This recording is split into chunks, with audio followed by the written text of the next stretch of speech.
This is Raphael Onyedika, midfielder, 25 years old. Barring unforeseen circumstances, the Nigeria international is set to complete a €10 million transfer to German Bundesliga side Eintracht Frankfurt, thereby finally ending a successful 4-year association with Belgian giants Club Brugge. It has been a long time coming for Onyedika, who, by most accounts, had been eager to challenge himself at a higher level since the summer of 2025. According to Opta, on the basis of team ratings, the Belgian Jupiler League ranks as the 8th strongest league in the world, not only below all of Europe's top 5 leagues, but also below the top flights of Argentina and Brazil. Take that into account, as well as the league's reputation as a stepping stone, and Onyedika's desire to depart is easy enough to understand. Now, he may have gotten his wish, but jumping 6 places to the 2nd strongest league in the world is no easy feat. Onyedika no doubt has his work cut out for him, and realistically, as far as how the move could pan out in the long run, there are 2 equally plausible potential outcomes.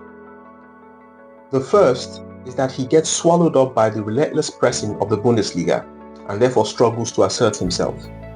According to the CIES Football Observatory, the Jupiler League, where Onyedika is coming from, actually ranks above the German top flight in terms of high-intensity sprints.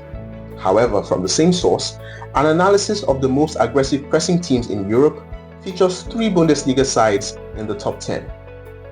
This data tells us that Onyedika, for all that he is a contemplative, controlling passer with a shy, retiring personality, is not unfamiliar with rush hour traffic. However, judging by his weak duel numbers and worrying rate of dispossession, familiarity and proficiency are 2 very different things. So, the obvious question presents itself. With his apparent lack of power in contact scenarios, can he handle being put under extreme, relentless pressure? This is what Belgian football has not quite prepared him for, and we saw evidence to this effect at the Africa Cup of Nations, specifically in the semi-final defeat at the hands of Morocco. For all his gifts, Onyedika struggled mightily in the heat and light of Rabat, coughing up error after error as his every touch was swarmed. Life in the Bundesliga would be this, but writ large and on a weekly basis. There will be no hiding place, and Onyedika may very well wilt. The second possibility, however, is that he rises to the challenge. Eintracht Frankfurt have a really strong scouting department and have over the years made a habit of finding gems. So, it is unlikely that they do not know what they are buying, especially considering that they have been interested in Onyedika for quite a while.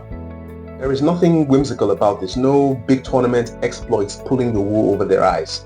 If, knowing his game, they are insistent on him, it is probably because they back themselves to provide him with the right environment to practice his gifts. After all, when evaluating player fit, how the team plays is just as important, and arguably more so, than the prevailing style of play in the division.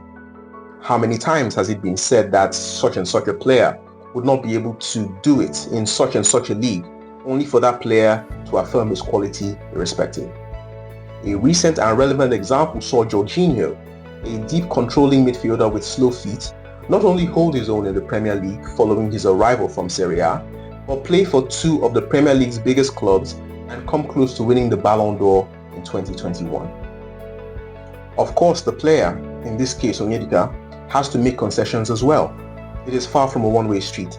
However, if the team he plays in is set up to accommodate his particular skill set, that would make the job significantly easier. And if we think about it, immunity is built up by exposure. Perhaps his night of terror in Rabat was simply a shock to the system.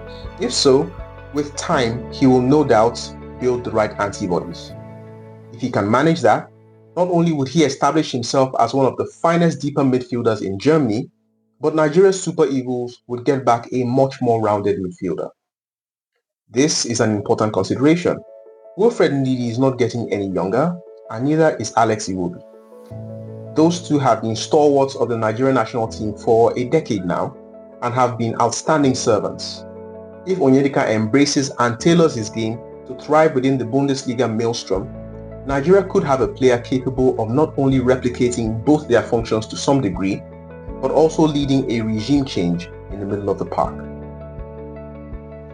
This has been Solis Chukwu's Uptake, and if you enjoyed this video and wish to see more like it in the future, please be sure to like and subscribe.